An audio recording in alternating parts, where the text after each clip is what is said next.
हमारी कहानी एक अंधकारमय समय में शुरू होती है जब इजरायली फिलिस्तीनियों द्वारा 40 वर्षों तक उत्पीड़ित थे। जोरा नामक शहर में दान के गोत्र से मनोअह नामक एक व्यक्ति रहता था। मनोअह की पत्नी बांझ थी और उसके कोई संतान नहीं थी। एक दिन प्रभु का दूत उसके सामने प्रकट हुआ और कहा, तुम बांझ और निसंतान हो, लेकिन तुम गर्भवती होने जा रही हो और एक पुत्र को जन्म दोगी। अब ध्यान रखें कि आप कोई शराब या अन्य किण्वित पेय न पिएं और कोई अशुद्ध चीज न खाएं। आप गर्भवती होंगी और एक पुत्र को जन्म देंगी, जिसके सिर को कभी भी उस तरह नहीं छूना चाहिए, क्योंकि वह लड़का नाज़ीर होगा, गर्भ से ही भगवान को समर्पित। वह फिलिस्तियों के हाथों से इजराइल को छुड़ाने में नेतृत्व करेगा। उत्साहित और आश्चर्यचकित होकर वह महिला अपने पति को स्वर्गदूत के संदेश के बारे में बताने के लिए दौड़ी। मनोअह ने प्रभु से प्रार्थना की, उनसे अनुरोध किया कि वह फिर से स्वर्गदूत को भेजें ताकि वे जान सकें कि लड़के को कैसे पालना है। भगवान ने मनोअह की प्रार्थना सुनी और स्वर्गदूत वापस आया। मनोअह ने स्वर्गदूत से पूछा, जब आपके शब्द पूरे होंगे तो लड़के के जीवन और कार्य को नियंत्रित करने वाला नियम क्या होगा? स्वर्गदूत ने निर्देशों को दोहराया। मनोअह की पत्नी को वह सब करना होगा जो उसने उसे आदेश दिया था।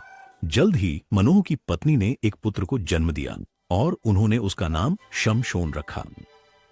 जैसे जैसे शमशोन बड़ा हुआ, प्रभु ने उसे आशीर्वाद दिया और महानेहदान में जो सोरह और एश्ताओल के बीच था, प्रभु की आत्मा ने उसे प्रेरित करना शुरू किया। एक युवा के रूप में शमशोन तिम्नाह गया, जहां उसने एक पलिश्ती महिला को देखा। वह घर लौट आया और अपने माता पिता से कहा, मैंने तिम्नाह में एक पलिश्ती महिला को देखा है, अब उसे मेरे लिए पत्नी के रूप में ले आओ।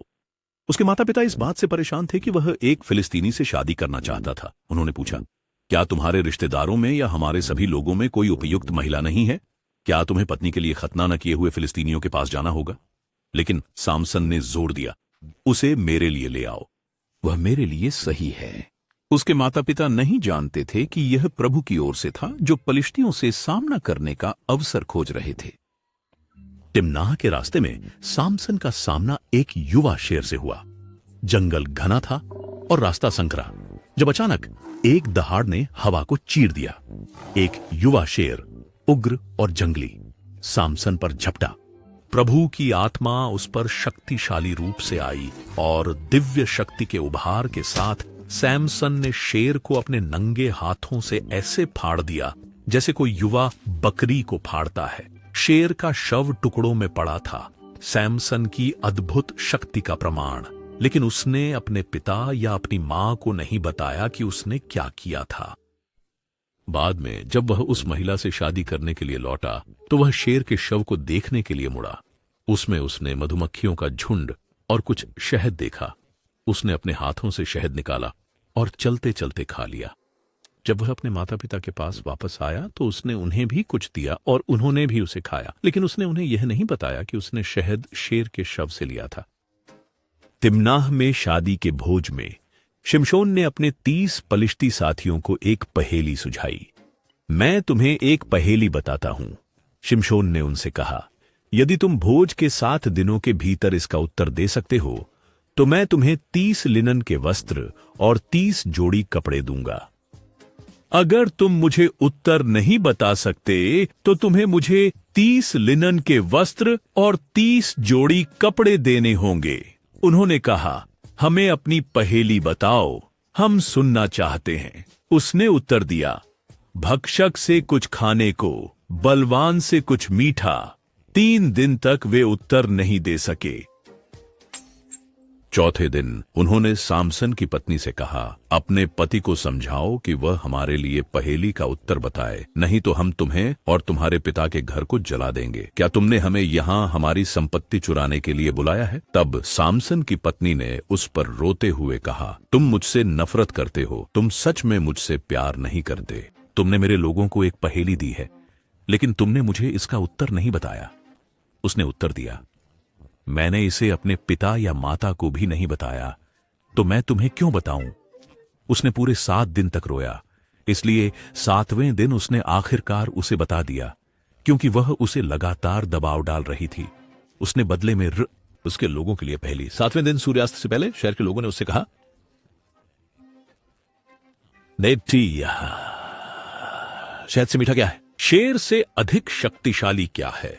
शमशोन ने उनसे कहा, यदि तुमने मेरी गाय के साथ हल न चलाया होता तो तुम मेरी पहेली का उत्तर नहीं दे पाते। फिर प्रभु की आत्मा उस पर शक्तिशाली रूप से आई। वह अश्कलोन गया, उनके 30 आदमियों को मार गिराया, उन्हें सब कुछ उतार लिया और उनकी पोशाकें उन लोगों को दे दी जिन्होंने पहेली का उत्तर दिया था। गुस्से से जलते हुए वह अपने पिता के घर लौट आया और सामसन की पत्नी को उसके एक साथी को दे दिया गया, जो दावत में उसके साथ था।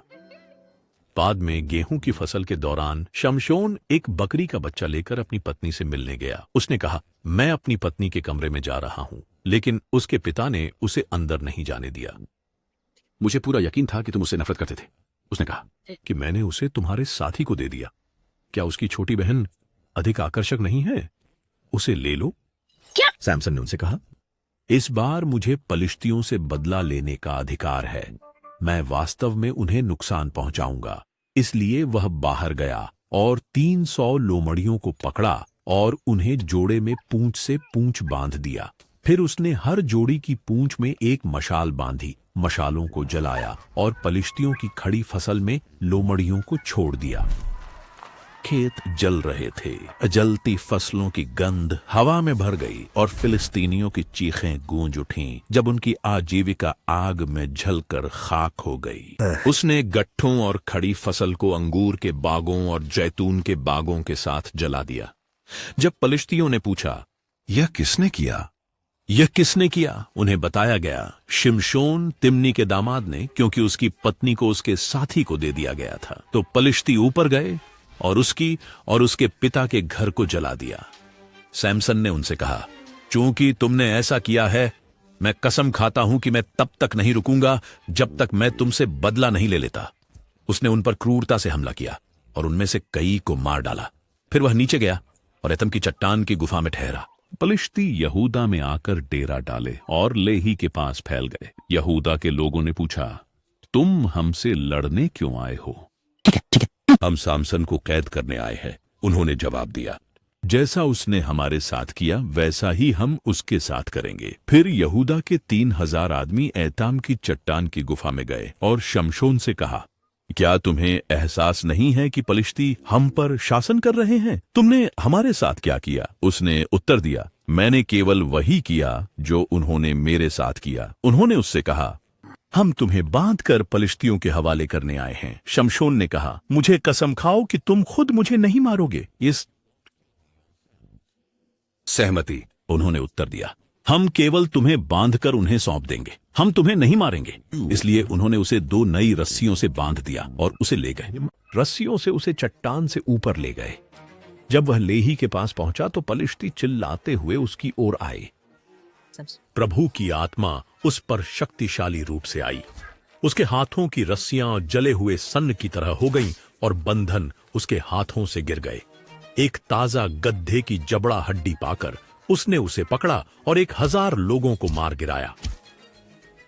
जमीन पर गिरे हुए लोग पड़े थे। सामसन खड़ा था, खून से लथपथ लेकिन विजयी। उसके हाथ में गधे की जबड़ा हड्डी थी। तब शमशोन ने कहा, गधे की हड्डी से मैंने उन्हें गधों की तरह बना दिया है।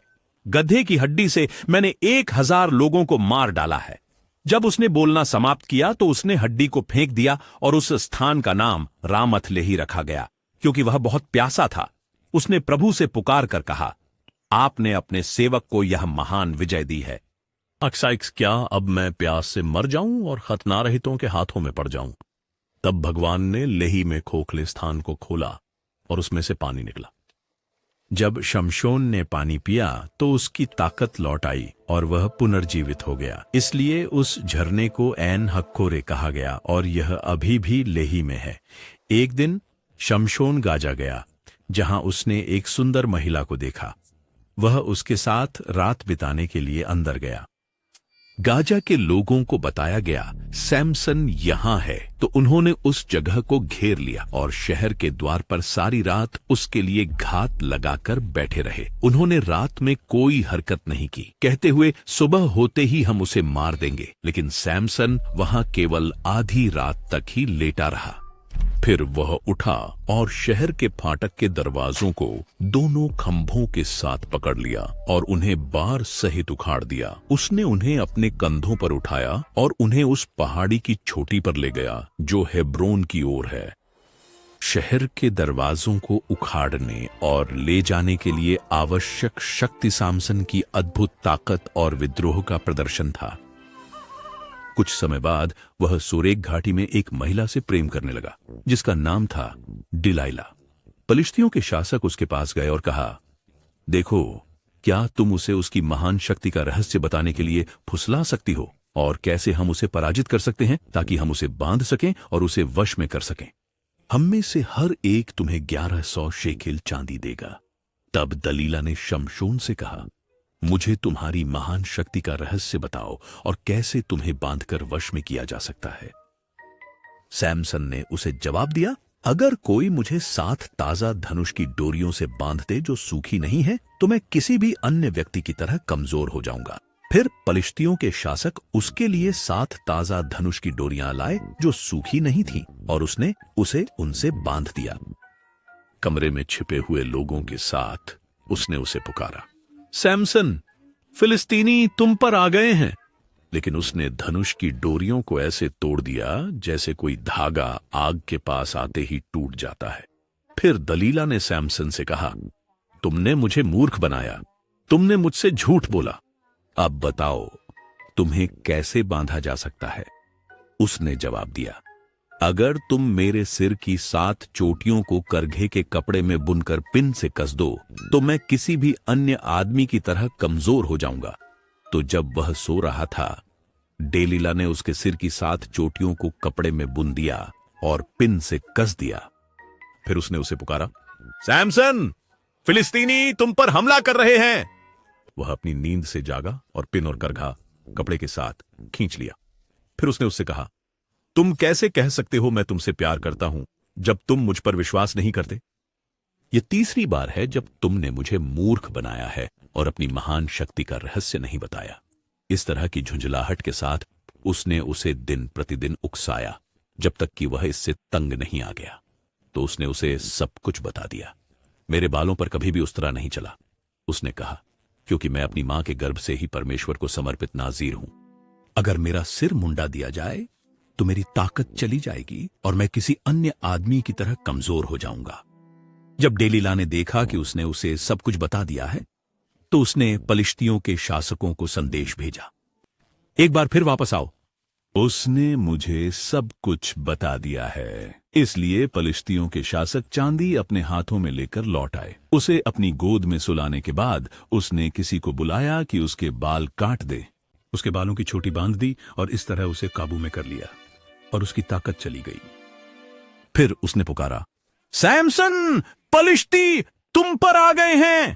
वह अपनी नींद से जागा और सोचा, मैं पहले की तरह बाहर जाऊंगा और खुद को छुड़ा लूंगा। लेकिन उसे पता नहीं था कि प्रभु उसे छोड़ चुके हैं। फिर पलिश्तियों ने उसे पकड़ लिया, उसकी आंखें निकाल ली और उसे गाजा ले गए। उसे कांसे की बेड़ियों से बांधकर उन्होंने उसे जेल में अनाज पीसने के लिए लगा दिया। लेकिन उसके सिर के बाल फिर से बढ़ने लगे जब उन्हें मुंडा दिया गया था। अब पलिश्तियों के शासक एक महान बलिदान देने के लिए अपने देवता डैगन के सामने इकट्ठा हुए और जश्न मनाते हुए कहने लगे, हमारे देवता ने हमारे दुश्मन शमशोन को हमारे हाथों में सौंप दिया है। जब लोगों ने उसे देखा तो उन्होंने अपने देवता की प्रशंसा करते हुए कहा, हमारे देवता ने हमारे दुश्मन को हमारे हाथों में सौंप दिया है, जिसने हमारी भूमि को बर्बाद किया और हमारे मारे गए लोगों की संख्या बढ़ाई। जब वे उत्साह में थे तो उन्होंने चिल्लाया, सैमसन को बाहर लाओ ताकि वह हमारा मनोरंजन करे। और उसने उनके लिए प्रदर्शन किया। जब उन्होंने उसे स्तंभों के बीच खड़ा किया तो सैमसन ने अपने हाथ को पकड़े हुए सेवक से कहा, मुझे उन स्तंभों के पास ले चलो जिन्हें मैं महसूस कर सकूं, ताकि मैं उनके सहारे खड़ा हो सकूं। अब मंदिर पुरुषों और महिलाओं से भरा हुआ था।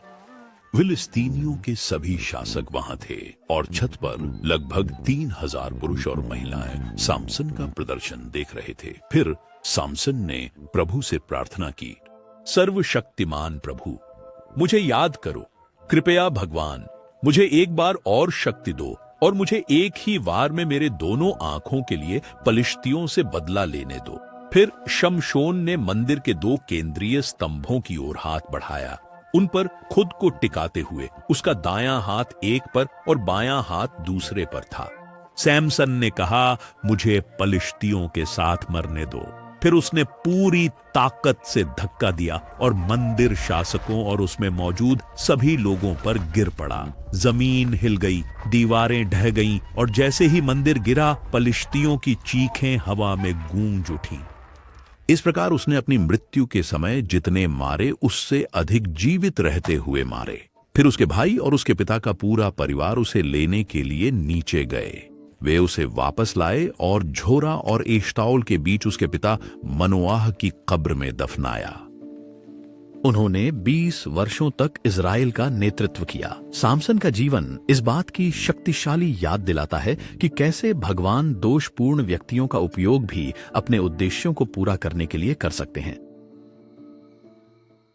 सैमसन की असाधारण शक्ति केवल उसकी मानवीय कमजोरियों से मेल खाती थी। फिर भी अंत में उसने अपनी दिव्य मिशन को पूरा किया। उसके जीवन के माध्यम से हम विश्वास के महत्व, प्रलोभन के खतरों और परमेश्वर की इच्छा की अंतिम संप्रभुता के बारे में सीखते हैं।